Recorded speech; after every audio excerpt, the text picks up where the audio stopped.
I live a pretty straight edge kind of life, no frills, no drama. So when I saw and heard what happened last New Year's Eve, I didn't think it was some drunken hallucination. No, that stuff.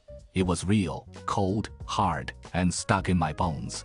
I'm out on the edge of a small southern town, the kind where roads don't care how late you are, and neighbors only exist if they're within shouting distance. A few friends live way farther out, deep into those dark country lanes that vanish unless you've got headlights burning like lanterns. One of them, Darren, lives with his family in one of the richer pockets around here. She hadn't stepped into the road, but I wondered if I should have stopped. That woman wasn't part of the festivities. She was stalking me. Darren's house looked like it didn't care about time or guests, and neither did I, until now. My old car didn't warm me, but nature did. When a cold snap hit after warmth, I'd taken the back roads, but something felt different, like she was waiting. Darkness swallowed me whole, and the woman, she wasn't far behind. Flashlight beams swept over the tires, all shredded, not one puncture, 4 deliberate, hopeless, no one around. Even on New Year's Eve, phone dead, tow truck miles away, total blackness, leaves rustled, like someone stalking behind her, predatory stillness. There she was, pale, gaunt, grinning, her jaw half gone. She asked, "Can you see me?" Adrenaline surged as she ran, crunching twigs beneath her feet, leaves rustling behind like footsteps. She pulled up, ran to the door, pounding until Darren's mother opened it. Darren's mother welcomed her in, eyes full of concern. "You're safe here, my car back tomorrow." But all I wanted was sleep in the guest room. But night wasn't over yet.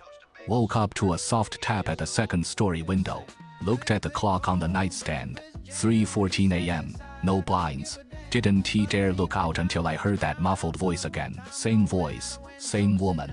She hadn't stopped following me, but she didn't knock anymore. Threw rocks against my window to get my attention. Didn't want to look out.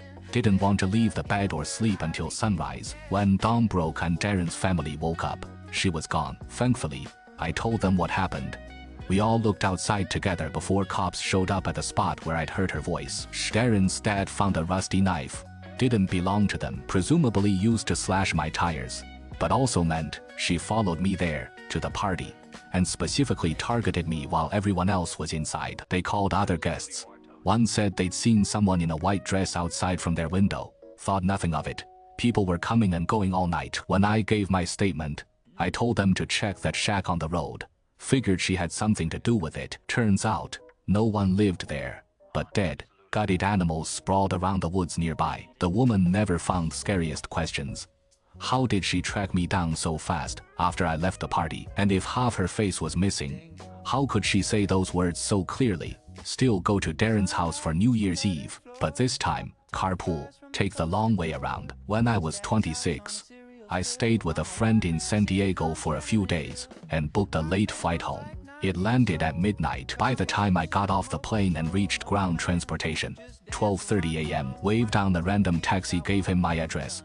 Said he'd take me for $30. Decent deal compared to Uber. He helped put my bag in the van trunk, but I said I was fine with it on the seat next to him. We were speeding along the highway, not a single car in sight. That's when I first noticed him. He caught my eye twice, staring through the mirror. The second time, he spoke. I answered quickly. San Diego, but that wasn't the end of it. He asked me why I was there. And then came the question that made my skin crawl. I told him I was just visiting. But he didn't believe me, not yet. "Is your friend as pretty as you?" His tone was smooth, almost charming.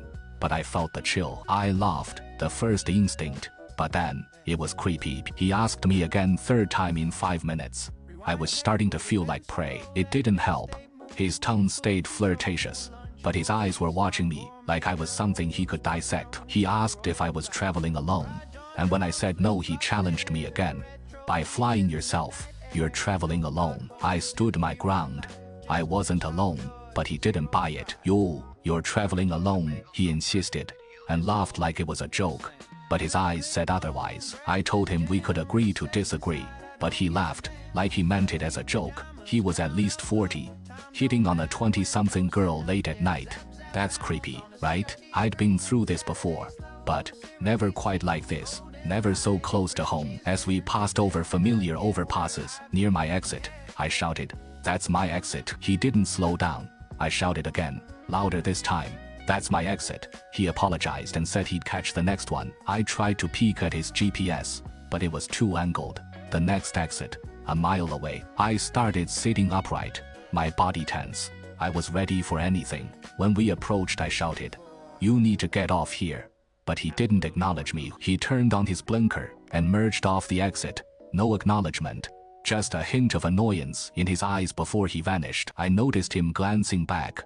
Just for a second, a flicker of annoyance, or something worse. But minutes later, he asked me, "Do you have a boyfriend?" I answered instantly, "Yes, he lives with me." He lives with me. He looked at me again, as if calculating something. He asked, "What's his name?" "Yes, I'm serious." "Yes, I'm serious." That was my answer, and it felt like a warning. I decided enough was enough. I popped in my AirPods, even if they were dead. I wanted to block out his questions, so I texted everyone, family, friends, telling them I was with a creepy taxi driver. I shared my location too. We pulled into town, stopping at the first red light after exiting the highway. I was ready for anything. He kept staring, his eyes fixed on me, like he was sizing me up menacingly. The light turned green, but he didn't move. He kept staring. I had to turn my head. He was still staring, like I was his last chance. I told him it was green, then moved again. My family didn't answer. Only my older brother. He lived 2 hours away. He told me to leave the car if I felt threatened. We were on the main road, no other cars around. Almost 1 a.m. a weekday night. We stopped at another red light. The same glare from his eyes in the mirror. I noticed a police car parked in an empty lot. Just as he was closing the door, I grabbed my bag and backpack, slid open the van door, sprinted toward that police car. He yelled, "What are you doing?" Tried closing the door with a power button, but I forced it open and sprinted toward the cop's vehicle. He didn't chase me for money, just kept driving. Red flag already. When he drove away, I slowed to a walk and reached his car. The officer noticed me. I told him, "The taxi driver gave me really bad vibes. I need a ride home." He said sure, hop in the back seat. Being a scared girl definitely helped.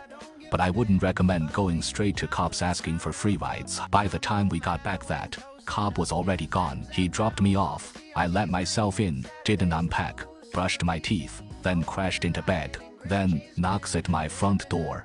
Was it him? He had my address. Was he coming for his money? Or worse, knocks kept coming, then silence, then more knocks. I never left the room, didn't want to be near the door if it was unlocked. Eventually, I stopped, drifted off to sleep. The next day, I was back at work, slightly later shift, lucky me. But I got a call from my neighbor George. George told me Dad had been there earlier, trying to drop something off, but didn't have the key.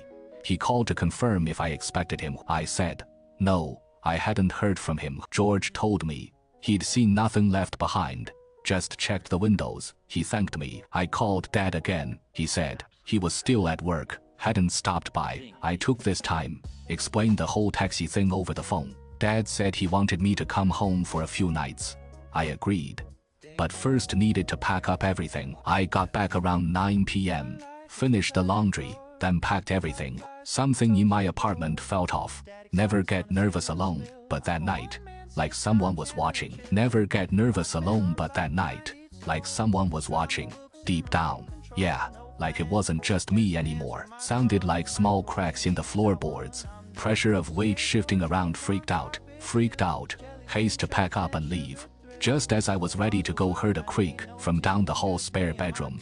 Turned around. A voice said, "I wasn't gonna hurt you." Saw an arm swing into view behind the wall. Booked it toward front door. Outside, screaming and pounding on George's door. Outside, screaming and pounding on George's door. They came rushing out. I begged for help. Instead of going inside, called 911, waited for officers to show up before entering. Apartment wasn't huge. Checking hiding spots quick. Back sliding door open. Suggested he fled through backyard. Back sliding door open. Suggested he fled through backyard. No cab number or plate. Only description. Yellow minivan. Gave details about route, time and driver's behavior. Hoped police might check local businesses. Cameras pointed towards streets. Grabbed my bags and headed to parents' house. Stayed for a week. They wanted me to stay longer, but I had to go back. Dad helped install Amazon security cams on front back doors. Also bought a taser, put it next to bed. Never used it since, still avoid taxis. Now if alone, they're harder to trace than ride shares. And you hear stories of fake apps snatching people all the time. Still wonder, was that driver real or stolen vehicle? I'm not sure who I am anymore. Just a girl trying to survive nights like these, one step at a time.